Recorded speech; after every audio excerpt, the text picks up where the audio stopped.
মেয়ের বাপ না জানলে বিয়ে কেমনে হয়? এটা জানা হয়।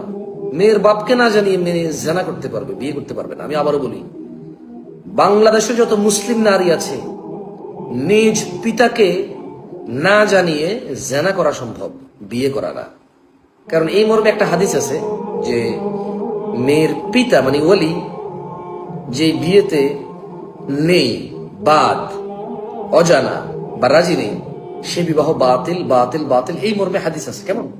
এখন হানাফি, শাফি, মালিকি, হাম্বলি মাযহাবের ইমামগণ, বিজ্ঞ ইমামগণ রাহিমাহুমুল্লাহ আজমাইন, ওনাদের ফিকর উপরে বিজ্ঞ আলেম ওলামাদের বিভিন্ন তাহকিক আছে, বিভিন্ন বুঝ আছে, সেগুলো বড় আলেমদের থেকে জেনে নেবেন।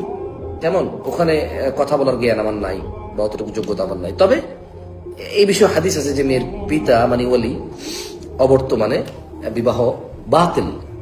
তো তাহলে বিবাহ যদি বাতিল হয়, একটা মেয়ে বাপকে ছাড়া জানা করতে পারবে, বিয়ে করতে পারবে না। তার কাছে মনে হয় সে বিয়ে করে, বাট এটা জানা।